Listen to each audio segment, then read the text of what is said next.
Hello students, myself Manatuj Day, your English helpline on the go.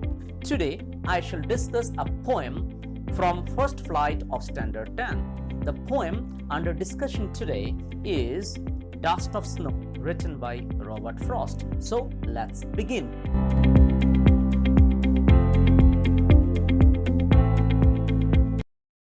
First, the synopsis of the poem. Dust of Snow is an educative short poem written by Robert Frost. This poem tells that even a simple experience in life has a large impact in our lives. The poet has mentioned a crow and a hemlock tree in this poem. Crow signifies his sorrowful mood, while the hemlock tree is a poisonous tree. Both crow and hemlock tree represent the dark side of nature. The poet uses these two images to match his depressed mood. A crow sitting on the hemlock tree shook off the dust of snow on the poet. The dust of snow remained on the branches of the tree after the snowfall. This simple action changed the poet's mood. He realized that he had just wasted a part of his day repenting and being lost in sorrow. But the change in his mood made him realize that he should utilize the rest of the day in some useful activity. His sorrow gave rise to inspiration, and he decided to spend the day in a productive manner. Now let's begin with the explanation of the poem. The way a crow shook down on me the dust of snow from a hemlock tree. Dear students, dust of snow here refers to particles of snow. Shook down refers to the crow shook the tree and the dust of snow fell from the tree on the poet. Hemlock tree here is a poisonous tree with small white flowers. Now let me explain you the meanings of these lines. Once the poet was very sad and hopeless. He was in a state of sorrow and was lost in his thoughts completely. He was under the hemlock tree. Suddenly a crow that was sitting on the tree shook the tree, and the particles of snow from the tree fell on the poet. It was a very ordinary experience, but had a large impact insofar as the change in mood of the poet is concerned.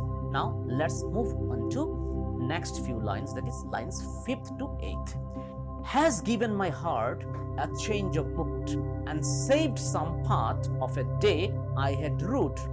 Dear students, a change of mood here refers to the swing, that is the change in the mood of the poet. A change of mood means a swing in the mood of the poet.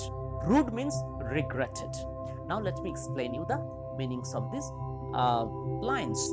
This simple incidence of a crow dropping dust of snow on the poet had contributed to the swing of the poet's mood. He became optimistic and stopped wasting his day in regretting about his sad mood. This simple incident helped him enjoy the remaining part of his day. Now let's recapitulate what we have just learned. While sitting under a tree, dust of snow falls on the poet.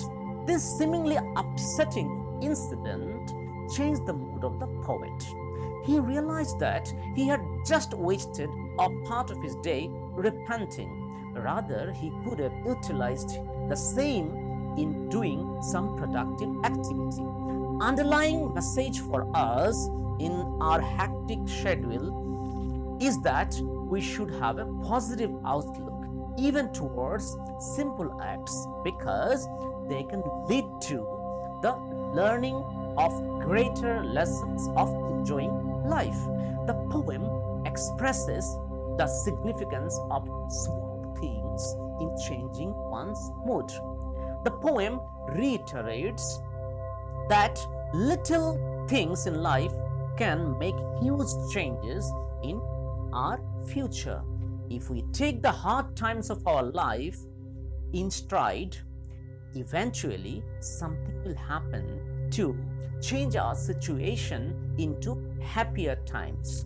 So now let's move on to the poetic devices used in the poem. First is rhyme scheme. Rhyme scheme of the poem is AB, AB.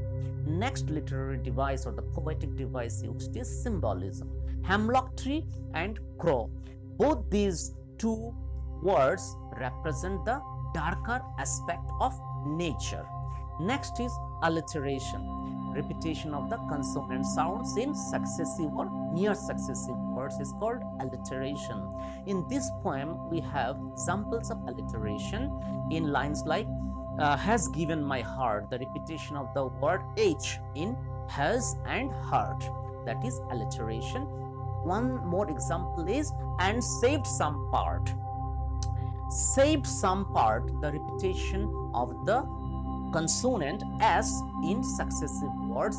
Here is S and S, that is in words saved and some. Repetition of the word S is mentioned or given. So that is the example of alliteration. So dear students, we have come to the end of this poem. Please follow my blog for questions and answers of this poem. Kindly subscribe to my channel and press the bell icon for notification of every new concept video that I upload for you and you alone. Thanks for watching. Until we'll meet again, take care and wash your hands with soap, hand wash or sanitizers frequently and keep social distancing for at least 2 weeks. God bless you.